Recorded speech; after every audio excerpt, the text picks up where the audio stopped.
ahead and begin. Good morning, by the way, U.S. history. How are we? Hopefully, everything is going well. I think the rains are beginning to loosen a little bit on the state, and many of your parents' businesses may be opening up, and your workplaces for your parents may be opening up, or maybe even for you. So the dynamic is somewhat changing, but we're still largely on a lockdown, so to speak. But that's not going to stop us from learning, right? It is good to see your happy, smiling faces. I say that slightly sarcastic, as there aren't very many smiles happening right now, but that's okay. You know what? You just have to be, or you don't have to smile, do you?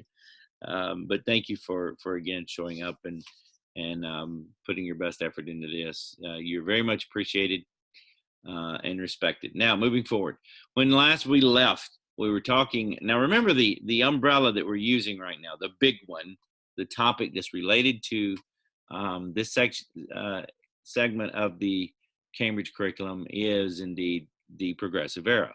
And one of the things that you may or may not have to do in a question format is you will for this class as far as submitting a journal entry. But obviously I'm not going to tell you your test question beforehand, is determine the success or not of the progressive era.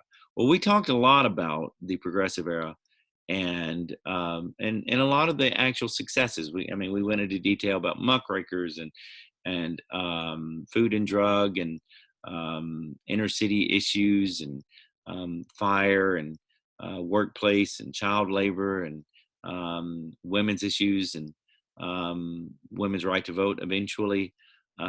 We talked about a lot of the urban situations with building of parks and introduction of the earliest unemployment safety net. And of course, a whole lot more, police protection and political reform and all the things that happen, constitutional amendments. But we never really discussed absolute just either omissions or failures of the progressive era. So that's what we wanted to relate to. Also, it is a significant portion of a balanced education in U.S. history. You cannot understand the flow of U.S. history without understanding civil rights, most especially in our state, right, in our region, because this was the epicenter for what was happening largely. So we're going to finish. As you remember, we were talking about African Americans in World War I when last we left. And so with World War I, you're nearing the end of the progressive era, right? So we're getting there. So let me go ahead and share that PowerPoint with you so that we can continue. Now, when last we left, we had this on our screen. And I was going to need someone to read that. Having volunteers?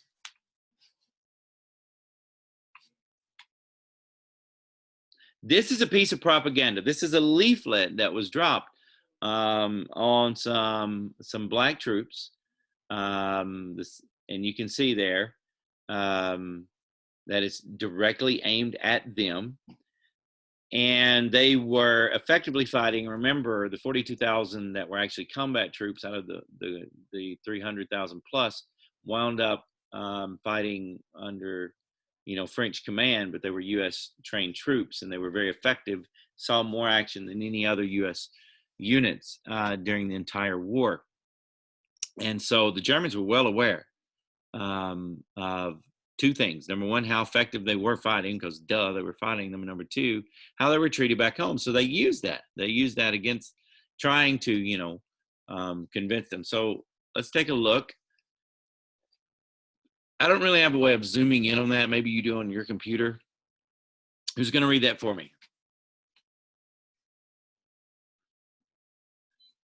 Jay, read it for me, bro.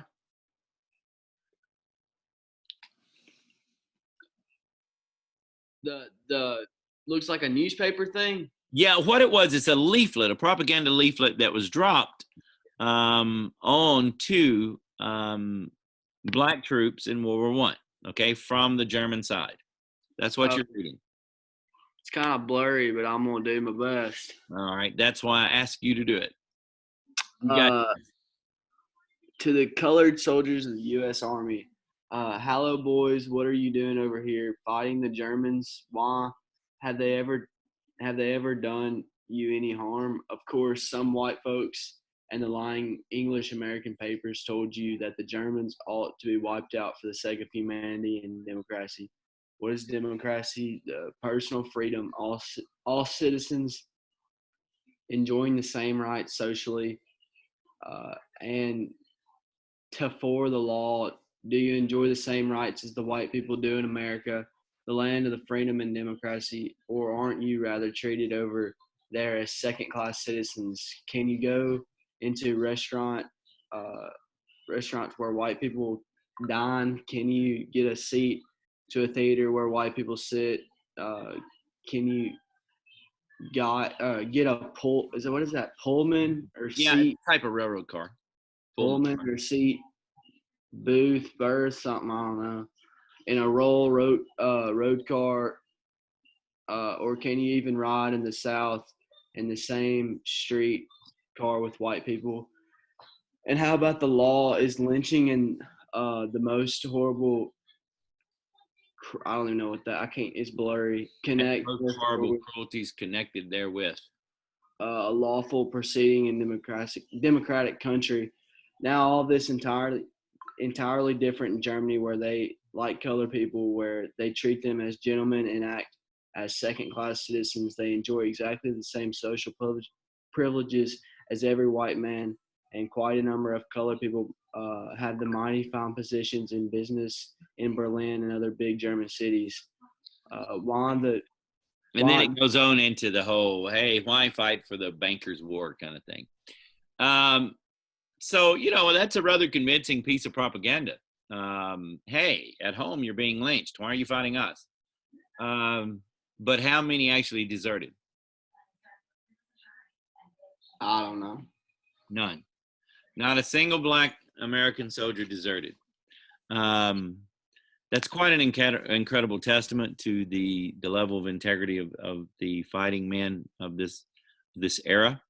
By the way, for those watching and for those viewing, Jay knows the word democracy. He is reading from a tiny little blurred little bitty article that's on the screen that you can see there. This difficulty squinting, he's trying to read it. So oftentimes you just go almost literally syllable by syllable trying to and he corrected it later when he realized when he could actually see more clearly on the writing. So don't think that Jay doesn't know what democracy is, nor how to pronounce democracy. He was reading from a blurred little thing. Don't you judge him. Moving forward. So it was unsuccessful, the tactic. Here's a picture of the Harlem Hellfighters, 369th Regiment. They're wearing their crosses of bravery from France there. On the night of May 14th, 1918, Privates Henry Johnson and Needham Roberts were standing watch when a grenade landed in their trench. Private Needham was badly wounded and Henry Johnson was left to face a German patrol on his own. One of the unit's white officers, Major Arthur Little, would later tell his story. The little soldier from Albany came down like a wildcat upon the shoulders of the German. As Johnson sprang, he unsheathed his bolo knife, and as his knife landed upon the shoulders of that ill-fated Boche, the blade of the knife was buried to the hilt through the crown of the German's head. Major Arthur Little, 369th Infantry Division. In fierce hand-to-hand combat, the former red-cap porter of the New York Central Railroad single-handedly wounded or killed 24 enemy soldiers. Back in America, the story was front-page news. The press called the incident the Battle of Henry Johnson.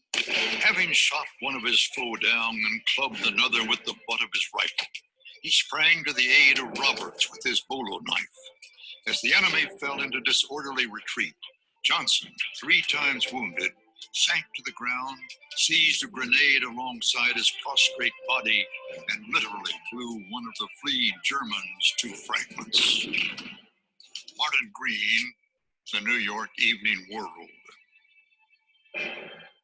2 days later, the men were presented with the French Medal of Honor, the Croix de Guerre. They were the first American soldiers, black or white, to be so honored in World War I. When asked about the event, Henry Johnson said, "There isn't so much to tell. Just fought for my life. A rabbit would have done that." Private Henry Johnson. Many have not. Everybody's heard of Sergeant York because John Wayne played him in a movie, right? But very few have heard of Needham and Johnson, but their heroics were quite impressive.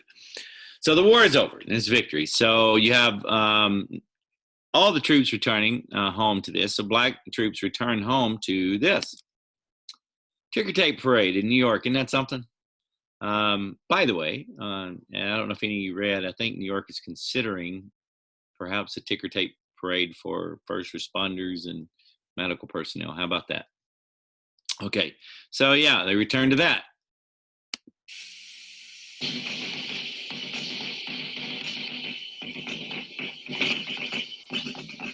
Quite the parade, isn't it?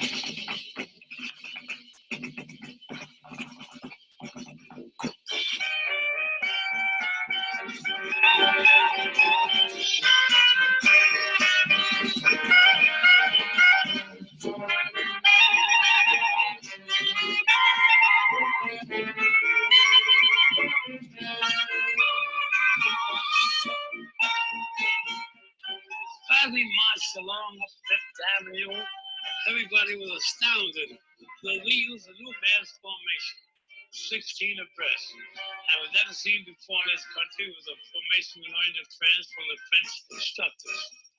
And it was quite a sight.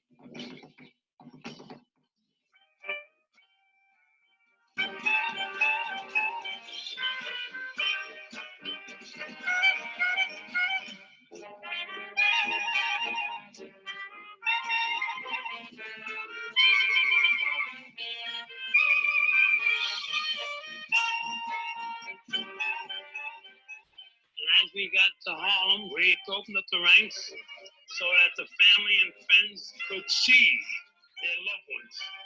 And believe me, they took a good look.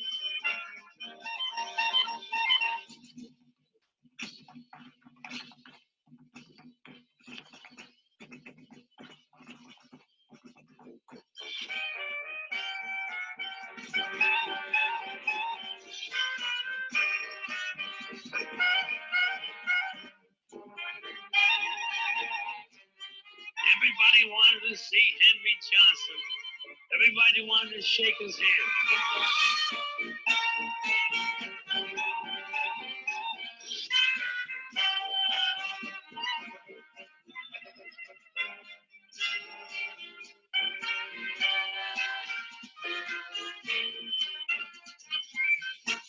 Oh, terrific.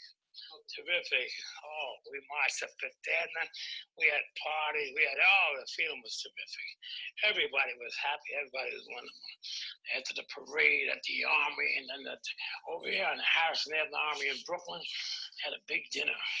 Seems that all these girls from the different churches and so forth volunteered their services. And I met one little girl there who I married later. I stayed with her for 52 years. That's the picture you saw upstairs. And she's gone. She died in 72. But I met her at that reception coming home from France. So God knows how many of them come back, because I didn't come back with the regiment.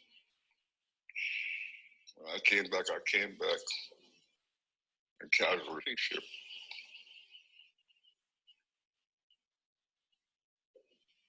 I still am here to talk. Thank God for that. When I came home from the war, I was elected to Congress. Now, I haven't got many blacks in my district, but because I served with black troops, I think all the black troops in the country thought I was their representative. And I would get these thousands of letters wanting compensation and all that. Anti-lynching bill, I put that in. Then there came the Battle Monument Bill, which. Okay, guys. So they returned to parades and honor, etc. Many of them. Black nurses, by the way, had already formed before World War I, the National Association of Colored Nurses. And in the last pandemic, actually, were quite, the Spanish flu was devastating, guys. It killed north of 20 million people worldwide. So let that sink in. What we're looking at today, how impacting the Spanish flu was over that course of 18 months. Killed my maternal great-grandmother, as a matter of fact. And so they had earned high praise for their work. It was a brief momentary spark where perhaps maybe there was hope that W.B. Du Bois had been right about what would happen if Black America participated in the war effort, which they did. But indeed, we know now, retrospectively, that did not happen. After the war, they received very little recognition for their wartime sacrifices. Veterans refused to accept these insults quietly, as I put here, as you can imagine. So there begins to rise up in the African-American community this idea of, hey, we fought overseas, and now we're going to return home fighting. And that was actually voiced by W.B. Du Bois, who said as much, which we'll get to that quote in a few. Now, remember the Great Migration we discussed prior, way back in the Gilded Age section? What happened with the Great Migration is you have these large numbers of Southern Black Americans moving north. And when African Americans would settle in groups in Harlem and Chicago, etc., without Jim Crow present and with the ability to own businesses, then you have this blossoming of Black culture in Midwestern and Northern cities. And remember our discussion of the Civil War generation, both Black and white, and their attitudes versus that second generation. And remember that second generation of white Southerners are the ones that actually reinstituted the old social order via Jim Crow. Well, there was also a new generation of African Americans, and African Americans themselves began to refer to this generation, this educated, born after slavery, well-educated individual, as the new Negro in America. They were proud of their African background, and this particular segment of subculture began to transfer this Great War idea from World War I to the Great War for Civil Rights. And even in some publications, there's some famous political cartoons that play up on the idea of some of the famous political cartoons from World War I, where African Americans felt like they'd fought the savage Hun, and now they returned to fight the treacherous Cracker. And guys, this wasn't taken lightly by the white community. As you can see, across the nation in the summer of 1919, which became known as Red Summer, not because of the Red Scare either, which was happening at the same time, by the way. But there were 26 full-fledged racial massacres. Now let that sink in for a moment. 26 full-fledged racial massacres in one summer as a backlash to the rising counterculture ideas that were existing in the African American community. So let's kind of take a look. So remember this, right? We covered that. You remember that. And you remember this. These guys, the Harlem Hellfighters, right? And of course, fighting with French troops in the trenches. And you remember the parades upon their return and that glimmer of hope. You read the poem about that glimmer of hope, right? And of course, the Hellfighters again. Well, how about this? Anybody ever been exposed to this? Anybody ever saw this? Number one, look at the publication. Okay, what's the date on it? 1921, right? Can anybody scan read that and tell me what you're looking at?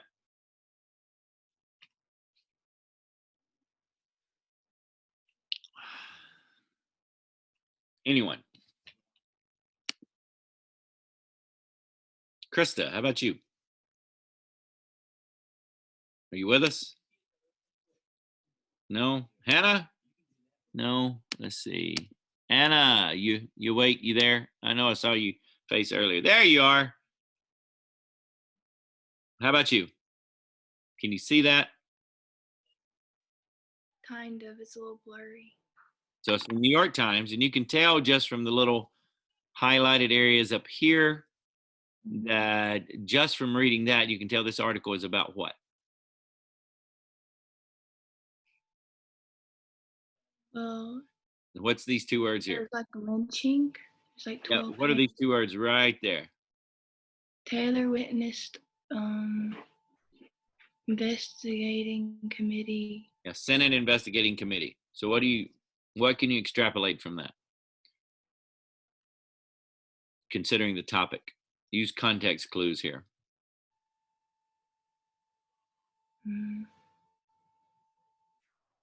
Somebody help her. An Is it army an major was investigation? accused of killing. Oh, sorry, on somebody that important that supposedly committed murder. Actually, after the war, reports begin to come out of abuses in camps. And you can see the headline there that one witness says he saw 12 hanged in one camp. On army training bases, there was segregation and there was intense violence. People were jailed without cause. There was hanging, just like there was in the civilian population. We don't hear about that part of the treatment of African Americans. It's quite incredible. I mean, this is just one of those things that happened in history that, for whatever reason, we just blow over, right? We don't focus on this. But there was a literal Senate investigation into the treatment of the U.S. Army of African Americans during World War I because they were widely abused. How about this? W.E. Du Bois, we return from fighting, we return fighting. And there's the quote. We return from fighting, we return fighting. Now remember, it wasn't just the Harlem Hellfighters. I mean, besides the Harlem Hellfighters, there were another 250,000 men who served in the theater of war, driving trucks and doing all the necessary labor in the U.S. Army, facilitating the logistics in the U.S. Army. They were they were in danger as well. Many suffered casualties.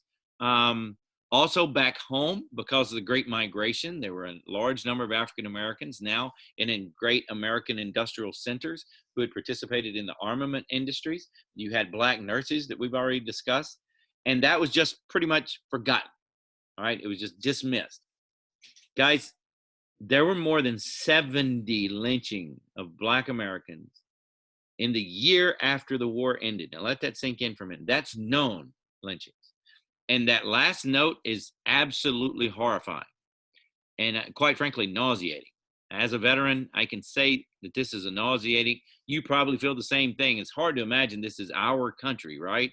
But guys, it happened. 10 black soldiers, some still in their army uniforms, were lynched. Here are the black soldiers lynched in the 2 years following the war, not just the 1 year, the 2 years. From 1918 to 1920. Now, I'm going to leave that up. I'm not even going to comment on it yet. I want you, if you're awake right now, I want you to absorb that, that image here. I want you to look at some of the alleged crimes for which they were lynched. Wearing his uniform for an extended period of time Cost that man his life.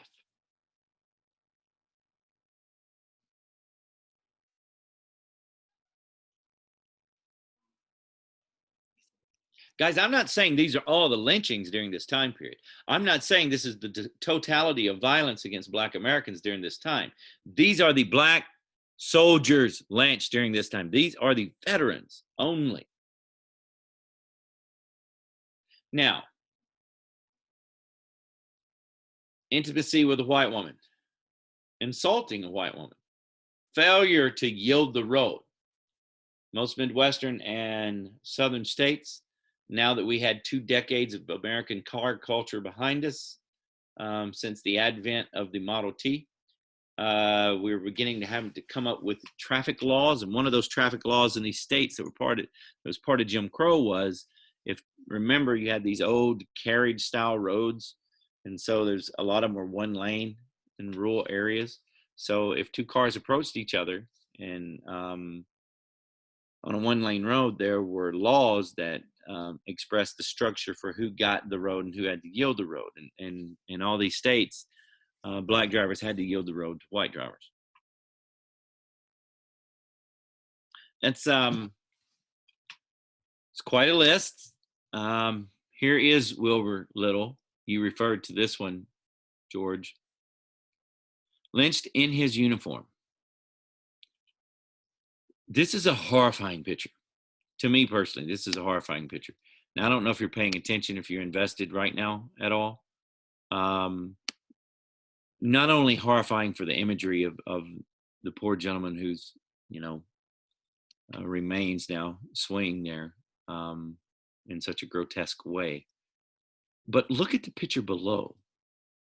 There are little kids here, man.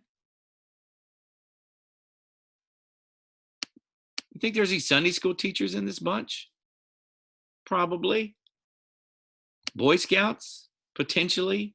Here's Charles Kelly, also in Georgia. Failure to yield the road.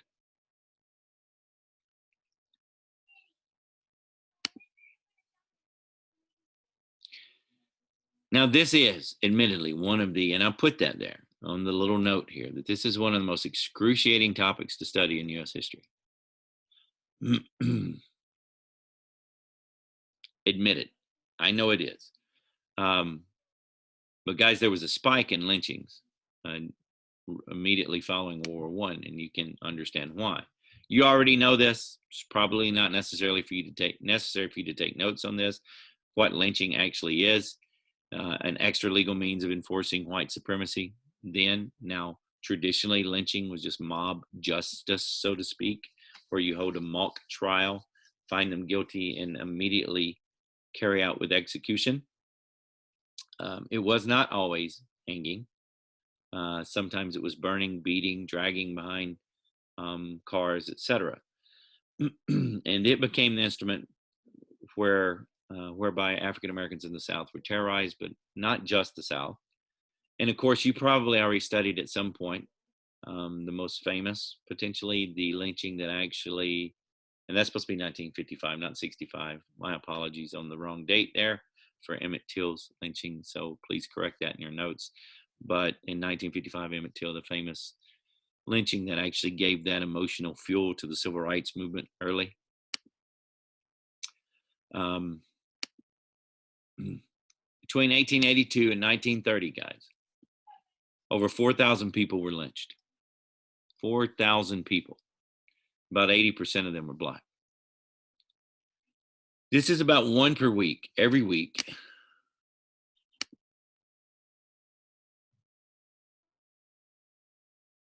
Huh. So we've lost someone. That's unfortunate. That's about 1 person a week. That's about 1 person a week.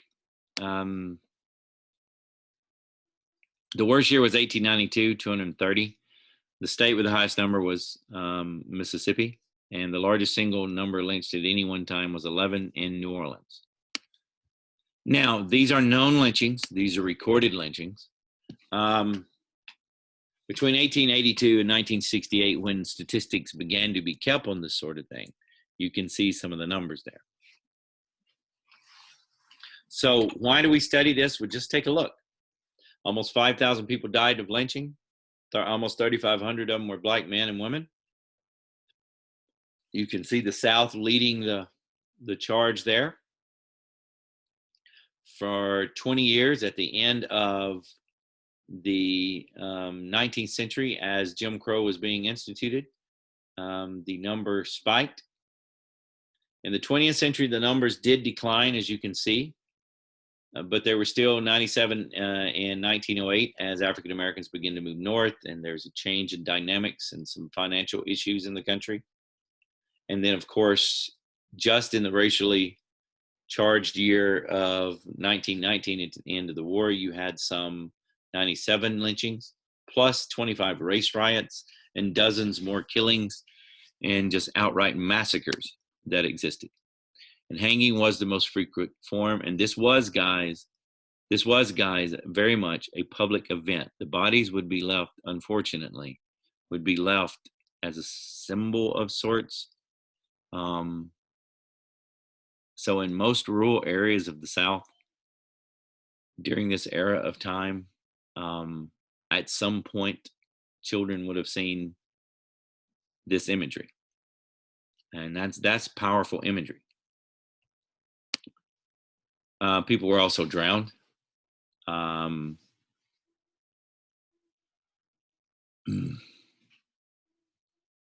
don't know if I can find this one or not, but I'm going to attempt to. Hang on. No.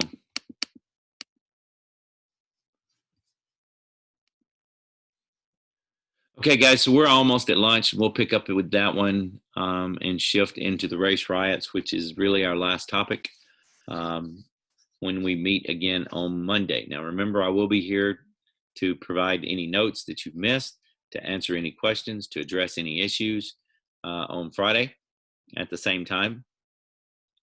So if you have any, when you see that invitation on Canvas, know that that is for questions. And if you have any at all about anything, grading issues, zeros that need to be cleared up from the past, etc., feel free to log on and ask. You can always send me a message as well.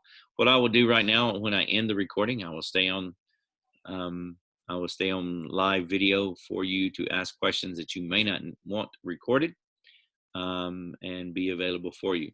Guys, as always, be safe, and I do love you, and I'm praying for you. Hang in there. We're almost done, aren't we? You guys are great, and I think the world of you. Stopping recording.